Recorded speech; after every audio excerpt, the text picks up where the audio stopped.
How we doing, guys? Match reaction time for PSG versus Spurs. We are currently in injury time with the score PSG 5, Tottenham 3. I mean, straight to the naked eye, man. I mean, if I look at it from a defensive point of view tonight, judged on the goals alone, 4 on Sunday, 5 today. It's 9 goals in 2 games, albeit 2 different competitions, of course, but it's still incredibly to score 3 goals away from home at PSG and coming away with nothing, really. Okay, look, like I said, it's an injury time at the moment. There's VAR involved. He's getting sent off. Someone's looks like he's got potential. PSG guy's getting sent off for elbowing him. We will talk about the match in just a second, but there's a potential red card. Not that I think it's going to make too much of a difference at this point of the game. Yeah, Luca Hernandez has elbowed him straight in the face. Oh my God. That's disgraceful, man. Why would he do that at this point of the game? What's the point? The thing is, there's actually no point.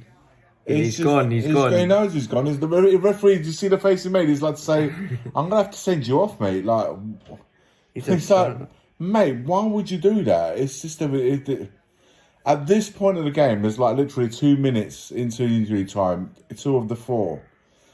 He's smashed him straight in the face for no reason whatsoever. Anyway, Luca Hernandez, it is Luca Hernandez, isn't it? Yeah. I confused the two with Theo Hernandez. Luca Hernandez is off. All right, Pan, let's talk about the game. Starting lineups. Sarr and Bergvall in the team, probably to give us a bit of energy and legs in the middle. Gone to a back 4 again. Archie Gray in the team and Colin Mwani up front with Richarlison. What was your first thought when you saw that lineup? When I first looked at the team, I was a bit worried because I was like, no way he's going for the 5 at the back again. After what you just saw against Arsenal, just saw that we got pumped playing that 5 at the back. I was worried that it was going to put Gray centre back. But then when I saw in the game, when I saw how it was setting up, I wasn't too annoyed. I was like, do you know what?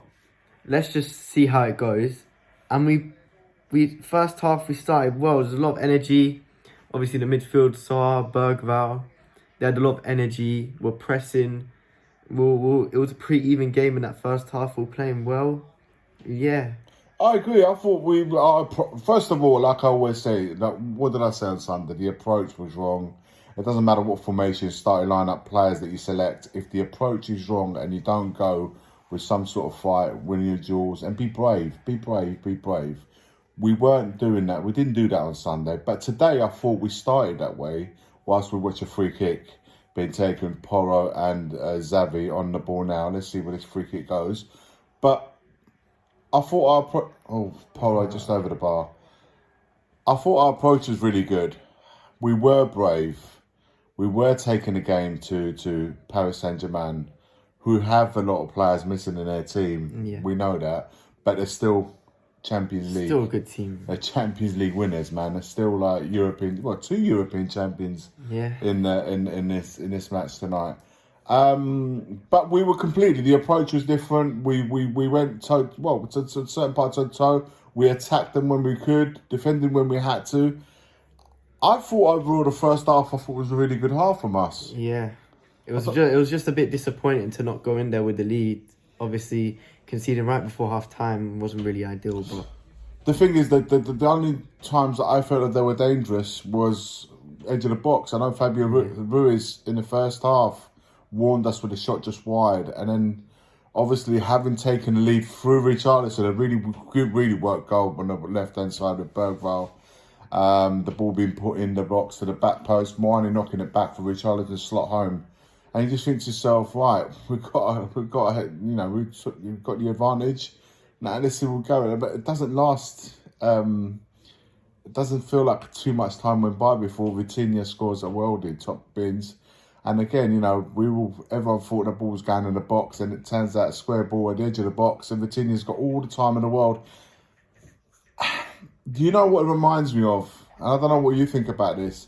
It's like in certain moments in the games, like we switch off, like in the final moments. We did it in Man United at home, final moments. They get the equaliser. final moments of the first half here, we switch off to try and see the first half out.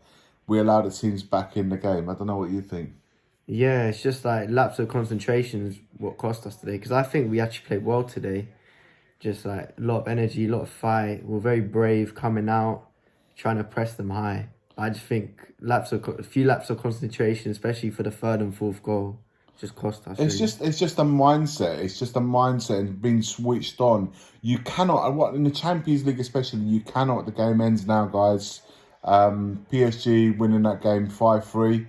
In the Champions League, even more so. In any other competition, if you have lapses of concentration, you switch off for a moment. It really is. It really is. You pay the price. You pay the price. Against the big teams, you pay the price massively. At this level of competition, you pay the price massively. Van der Ven with a disappointed face there. He's going crazy upstairs. I mean, what's Liverpool doing? It was 4-1, isn't it? PSV 4-1 at Anfield. Oh my God, no wonder he's losing his nuts upstairs. Yeah, my oldest boy is a Liverpool fan. It's not it's even worse night for him. 4-1 at home. Lord. So, Arsenal 3-1 by Munich, Liverpool losing 4-1 at home, Olympiacos nearly made a comeback but lost at home 3-4 to Real Madrid, Atletico Madrid beating Inter 2-1, Frankfurt losing at home to Atalanta 3-0, Sporting 3-0 against Bruges, Paphos 2-2 earlier on versus Monaco, and who's that last one there? Copenhagen and Cairo. 3-2 to Copenhagen. So, we go into the second half, and we literally concede straight away. Yeah. Vitinha scoring his second goal. Similarly again, we allow the ball to come inside and we don't squeeze the ball quick enough. Bends it round the keeper, no chance. I didn't think the Carby had any chance with the goals tonight. Quality goals. Some really quality goals. And, you know, these midfielders, PSG, they do not mind having a striker from goal. That's the difference with the Premier League. When you go to Europe, you have teams that will strike from range. You see a lot more of that, especially at this level of teams. And he did it again, Vitinha. And I felt from there, we just kind of lost our way a little bit. And, you know, we scored with Colomwani. Yeah. Brilliant goal. Brilliant, well-taken individual. Scored 2 tonight. And we saw the first glimpses of Colomwani. We've seen it tonight. And that's the positive thing. We scored goals and Colomwani scored a couple of goals, really good goals. And you just think to yourself, right, we're back in front. We managed to completely destroy that by conceding the further 2 goals. Really, like individual errors. I know Pap Sarr was involved in a couple of them, and I was surprised that that Bentacle was the one that was pulled off, and not him. And he was kept on the pitch. Then you have the penalty decision with Romero, and you can't even argue with that because he's gone in with his arm up like this. Yeah. And I think if there was a moment I thought, that's it, the game's done now. I think that was probably the moment. I don't know what you think. Yeah. It's just a bit frustrating, that's all. Like after the third goal, you can just see they started to control the game, just passing it around. Like the last 20 minutes, they were just running rings around us, really. It was I feel like that third goal just really ruined, like, the way it went in, just kind of ruined the whole momentum for us. And then that's when they started dominating the game properly and just getting us, really. And of course, Vitinha runs off with a hat-trick. A second game we've seen our opposition score a hat-trick. And it's just like, you're like, man, tonight was just such a mixed bag, good versus bad. I mean, I was dreading this game to one point. I did say, I wrote on X earlier on, and I said, look, I just want to see a team fight, be brave, be brave. And I wanted to see a reaction from the Sunday's game. To a point, I have to say, I did get it. I thought the changes came late. Yeah, same.